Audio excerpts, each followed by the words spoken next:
Hello, ladies and gents, and welcome to WandaVision Season 1, Episode 8, which is entitled Previously On. And right off the bat, let me just say that if you guys did not like the sitcom aspect of this show, well, you're in luck, because this is, without a doubt, the most Marvel-esque episode of this show so far. Now, is that inherently a good thing or a bad thing? It's entirely up to you, honestly.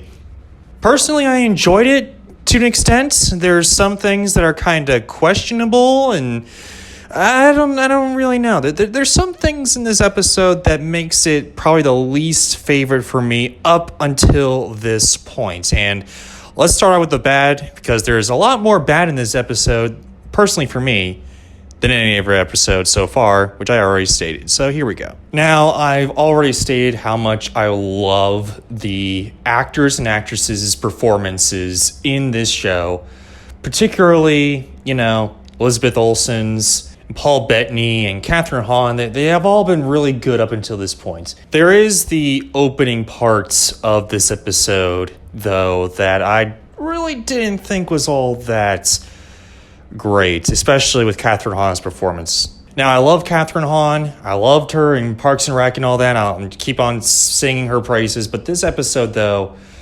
specifically in this point, it's very iffy, to say it lightly. She's really pouring it on here. I don't know if it was necessarily her fault or if it was the direction's fault or anything like that, but I don't know.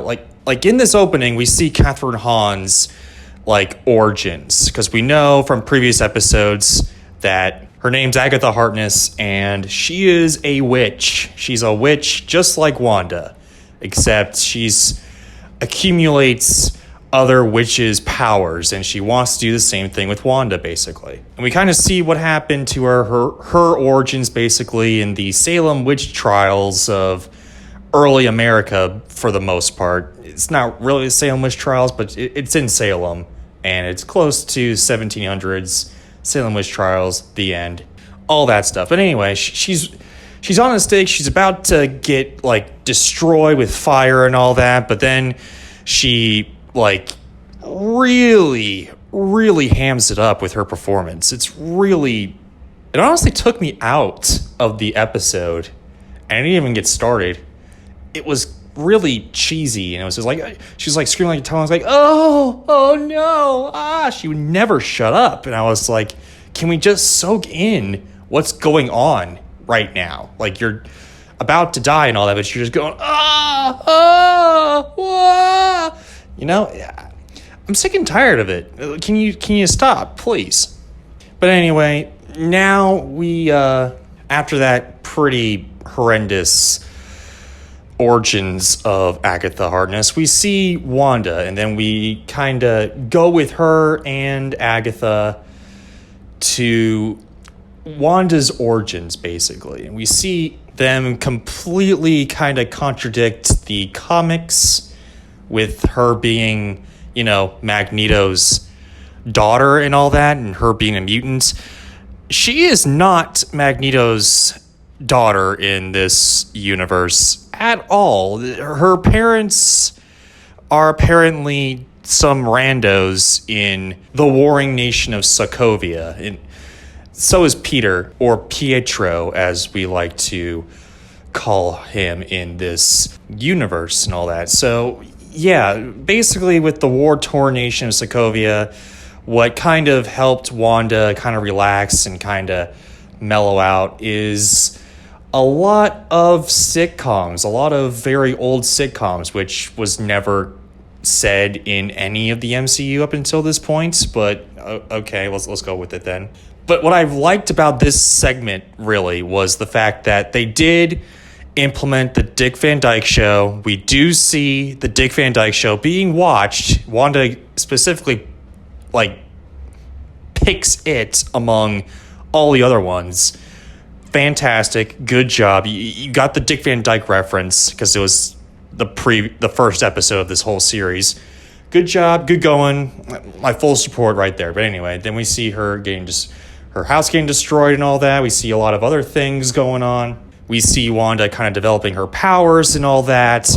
Very small, but very noticeable. And then we see her getting kind of experimented on with the Mind Stone, I guess, from Loki's scepter and whatever. And we see her powers kind of open up, and we see what happens, I suppose, at the end of Age of Ultron, where she's watching sitcoms, and then Vision comes in to just check up on her and, you know, kind of sit on her bed and all that. We'll come back to that later. And then we see Wanda coming in, breaking into where they're experimenting on Vision, and how she can't feel him. He's gone.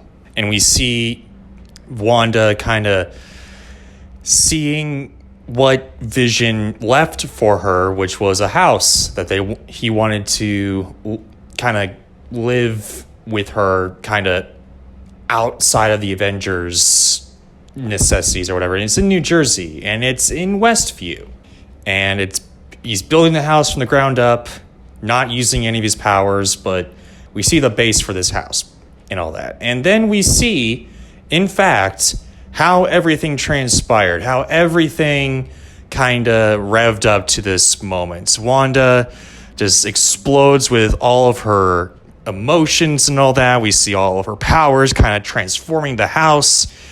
We see her reconstruct Vision using, I guess, her powers and all that. And then she just accepts into this sitcom-esque world that she created. And then we see the end where, I guess, the kids are being held by Agnes until Wanda can, you know, give her powers to Agnes and all that, and that's the end of the episode. So, what I think about it, I thought it was actually pretty darn good. Is it the worst of the WandaVision episodes? In my opinion, yes. However, that doesn't mean it's still not good. It's really, really good. It gets kind of a question mark in my opinion, because it started out so weird and not good, but then it ended so great. I was like, what the heck? It just did a complete 180. I saw a 180 kind of happen before my very eyes.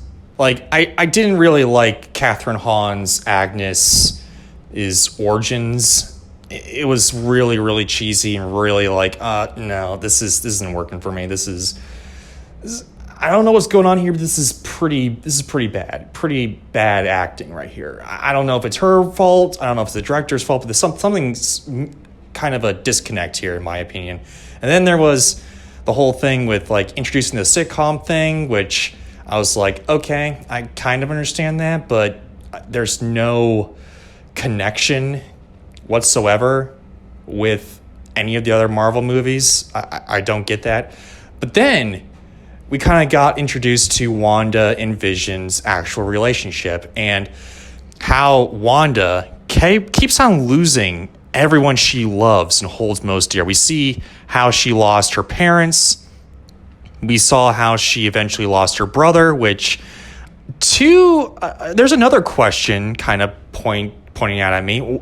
How is Pietro's powers kind of implemented here? We know Wanda's like the reincarnated Scarlet Witch, I guess, because Agnes told us about that. But what about Peter or Pietro? How does he get his powers? Is he a witch too? Like, what the heck's up with that? We never really understood. That's never really answered there. But okay, let's move on then. And then we see, like, at the end of Age of Ultron, we see her trying to grip with the fact that her, brother is dead. Vision comes in and starts, laying the groundwork for their relationship and all that, which is pretty nice. It's really comforting. I really loved this scene. It was really, really good. And then, she just explodes with emotion because her lover is dead and all that. Like, everyone she loves dies, and she hates it when that happens. And everyone would hate it if that happened to them. So very well put together at the very end. It's very, very well done. And also at the end credits, we get this little tease of what's to come in the last episode. White Vision. White Vision is going to come around. And I had no idea that this existed in the comics until it showed up, and I was like, what the heck's up with this? But okay, let's see what's going to happen going down there, I guess. But overall, fantastic plot of this episode. It just suffered a little bit in the beginning, but it completely turned over in the final half of this episode. So what did you guys think of this episode? Did you think it was the worst one? And if so, did you think it's still worth your time watching it? Comment and let me know. Subscribe, ring that bell. Personally, I think this episode is still out of the park with Marvel and all that. Very well done, even though it's the least favorite I have of this entire season. What did you guys think? Comment below.